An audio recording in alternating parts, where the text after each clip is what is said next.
Begitu banyak makhluk-makhluk gaib yang ada di dunia ini, di muka bumi ini. Maka dikelompokkan menjadi 5. Unsur timur Hanggapati mengendalikan makhluk-makhluk gaib yang ada di gua-gua, di batu-batu besar, dan di tebing-tebing pinggir laut.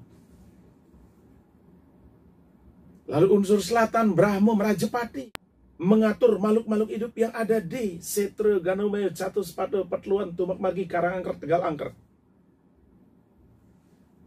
Kemudian untuk unsur sinar di barat, Ibanaspati, ia mengatur seluruh gaib-gaib yang ada dan mengelompokkannya di Gunung Bukit Taruageng Tegalingga, atau gunung bukit perbukitan, pohon besar dan tanah luas.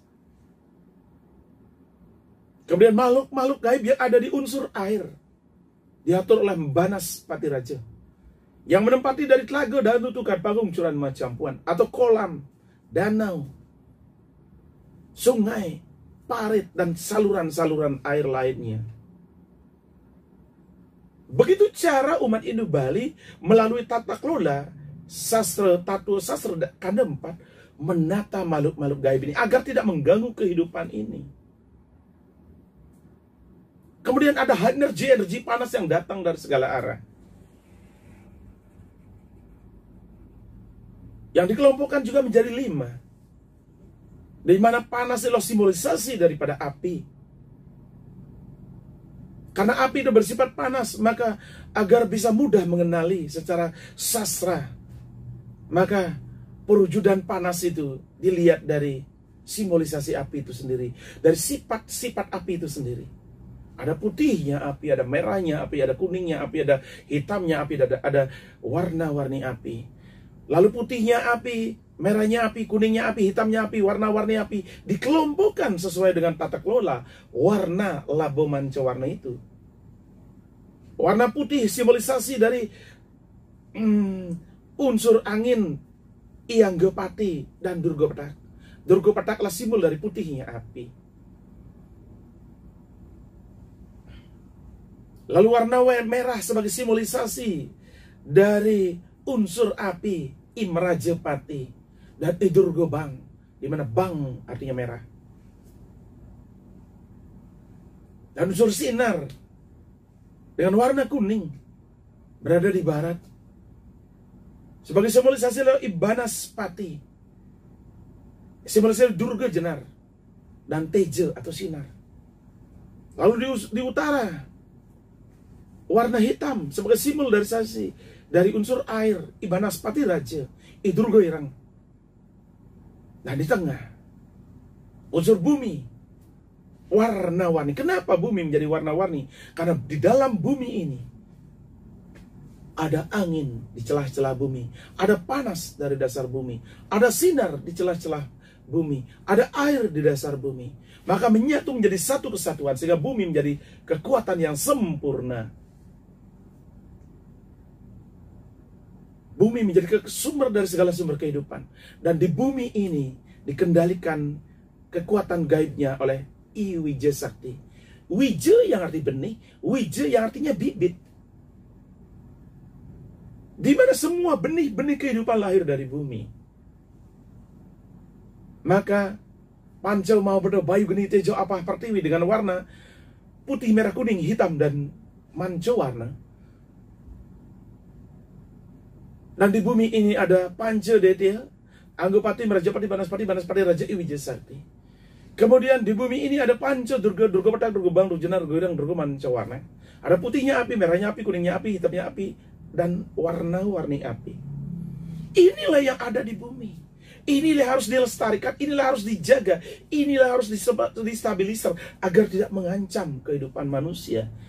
Di mana Durga, unsur panas yang harus dikendalikan karena manusia tak bisa hidup dari panas. Unsur air bah yang membahayakan kehidupan manusia perlu distandarisasi agar air tidak membahayakan hidup manusia. Begitu juga unsur angin, unsur sinar, dan lainnya. Dan karena adanya kestabilan itu, sesuai tata filsafat daripada kerangka agama, pada ritual, konsep ritual. Karena filsafatnya sudah jelas sekali. di mana unsur angin menjadi Angga Pati, menjadi Durga Petak. Api menjadi Baraja Pati dan Durga Bang, sinar Banaspati Durga Jenar, air Banaspati Raja Durga Irang, dan bumi Iwija Sakti dan Durga Mancawarna. Sadar akan ini maha penuh dengan bahaya. Maka itu adalah tatu filsafat daripada konsep kanda 4. Bagaimana kita mempelajari energi itu, bagaimana kita mempelajari makhluk-makhluk astral itu. Maka dilakukanlah kerangka agama, ritualisasi yang penuh etika, di mana kita menyadari sekali seperti Panca Detia adalah makhluk gaib yang tak bisa mati. Bagaimana etika kita melakukan itu agar makhluk gaib itu tidak mengganggu kehidupan manusia, agar manusia tidak mudah kesetanan, kesurupan, kerangsukan, agar manusia tidak mudah lupa diri, agar manusia selalu sadar akan dirinya bahwa ada kehidupan di luar dirinya. Maka yang paling kecil labo yang dilakukan oleh umat Hindu Bali, yaitu Segahan Mancawarna yang ada di halaman itu, adalah sebagai simbolisasi menyeimbangkan unsur angin, api, sinar, air, dan bumi atau Panca Mahabhuta, disebut juga Bayu Geni Tejo Apah Pertiwi, lalu menstabilkan kekuatan detia-detia yang tidak bisa mati membahayakan hidup manusia, menstabilkan Panca Durga panas-panas yang bisa membakar kehidupan manusia. Inilah yang dilakukan oleh umat Hindu Bali lewat ritual, walaupun itu sederhana, namun maknanya sangat besar. Dan ketika kita punya kemampuan lebih, maunya kecerdasan lebih, punya ekonomi lebih, lalu kita ajak bersama-sama orang melakukan ritual caru eke sate, ayam brumbun, dengan diolah menjadi 33 59748, di mana ayam itu diolah, satu bagian menjadi 5, satu bagian menjadi 9, satu bagian menjadi 7, satu bagian menjadi 4, satu bagian menjadi 8. Maka lahirlah 59748, totalnya 33. Itu untuk menstabilisir. Karena unsur angin Ayangga Pati menjadi Durga Petak, unsur api Imraja Pati menjadi Durga Bang, unsur sinar Banaspati menjadi Durga Jenar, unsur air Banaspati Raja menjadi Durga Ireng, unsur bumi Iwija Sakti menjadi Durga Mancawarna. Adalah kekuatan yang sangat kuat, di mana disimbolisasi dengan angka unsur timur 59748. Maka dengan ritual Eke Satu untuk meningkatkan kualitas stabilizer, untuk meningkatkan kualitas stabilizer terhadap energi itu, keseimbangan itu. Kemudian ditingkatkan lagi ketika ada kemampuan lebih. Bahkan caru manca satu. Ketika kita mencaru manca satu, kita sudah melibatkan banyak orang. Ada pemilik ayam, ada pemilik janur, ada pemilik buah-buahan, ada tukang rakit, tukang ringgit membuat banten, ada tukang puput. Maka seluruh kesejahteraan, seluruh keuangan yang kita punya untuk ritual itu, sesungguhnya ritual itu bukan untuk buta kala, tetapi apa? Sejahteraan kita, keuangan kita dibagi-bagi. Ketika kita dapat rezeki, lalu rezeki kita bagi-bagi. Dibagi kepada pemilik pisang, pemilik janur, pemilik orang ahli yang bisa merakit, kepada orang yang bisa memimpin upacara, mereka yang membagikan uang kita. Lalu mereka menunjukkan seninya dan kemampuannya, menunjukkan ototnya untuk bekerja. Lalu kita tukar uang kita, barang mereka dengan uang kita, lalu kita kumpulin barangnya. Lalu sesungguhnya ritual di Bali adalah konseptual iyadnya untuk sesama, konseptual keseimbangan kesejahteraan untuk sesama. Kalau tidak ada yadnya, untuk apa pisang itu, untuk apa janur itu, untuk apa mereka yang bisa membuat banten, untuk apa mereka orang suci yang bisa memimpin upacara. Mereka lah yang dilibatkan dalam sebuah ritual. Bukan buta kala makan bantennya, bukan Tuhan makan bantennya, Tuhan dan buta kala tidak makan. Tetapi yang makan adalah orang-orang yang terlibat di dalamnya, di mana kerejekian kita, amarta kita, keberuntungan kita dibagi oleh mereka, agar mereka bisa hidup bersama, stabil. Lalu kita tunjukkan kepada Tuhan, kita tunjukkan kepada sekuat seluruh kekuatan alam, inilah yang aku bisa buat, inilah hasil karya. Sebagaimana Tuhan memberikan kecerdasan, maka aku tunjukkan kecerdasanku. Cerdas dalam berkarya, cerdas dalam berbicara doa mantra cerdas dalam berpikir jenana. Maka 3 kecerdasan kita tunjukkan, kita buat sebuah ritualisasi yang penuh makna, penuh etika, dan penuh tatua filsafat dan filosofi. Maka di Buana Kerti ini menjaga keseimbangan Buana Kerti ini melahirkan ritual-ritual panca mahabuta.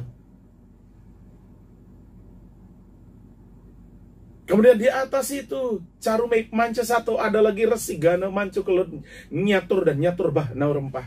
Itu tingkatan-tingkatan. Semakin besar upacaranya, semakin besar ruang lingkup kesejahteraan yang bisa dibuat.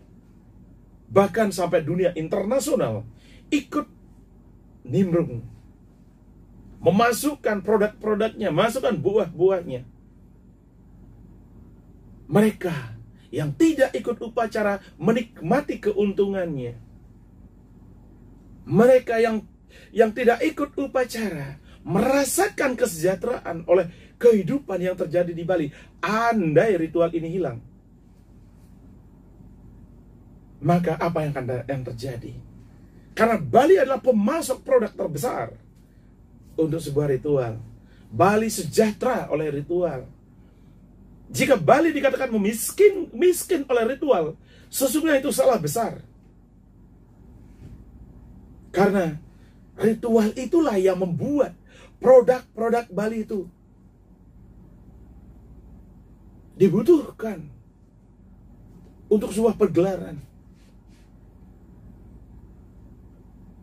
Bahkan non-Hindu pun dewasa ini turut menjual produk yang dibutuhkan dalam sebuah proses ritual. Lantas jika ada orang miskin katanya oleh upacara, maka sesungguhnya itu perlu pengalaman kajian, pengujian, dan pembuktian.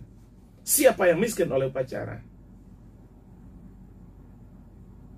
Dan karenanya, yang harus dibenahi ke depan adalah bagaimana melakukan ritual yang tepat guna, fungsi guna, manfaat guna. Karena itu agama telah membagi tingkatan-tingkatan upacara. Ada 9.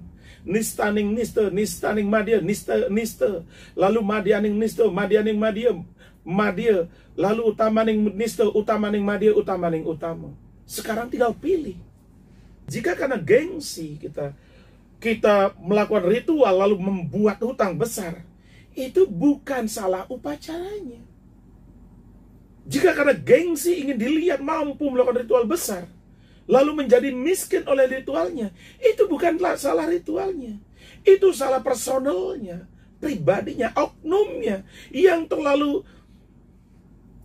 ingin mendapatkan sebuah penghargaan dan kehormatan, merasa mampu dirinya upacara. Padahal sudah jelas agama menyatakan, tradisi budaya menyatakan, jika kau mampu lakukan upacara yang besar, jika tidak, lakukan yang sederhana.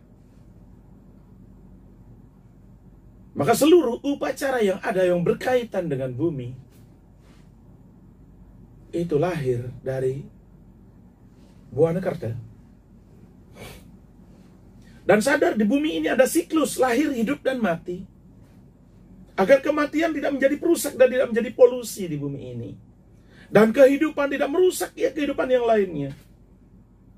Pohon yang tumbuh perlu dibatasi, binatang yang berlebihan perlu dibatasi. Itu manusia punya kuasa. Agar binatang dan tumbuh-tumbuhan tidak merusak kehidupan manusia sebagai makhluk ciptaan Tuhan yang paling tinggi.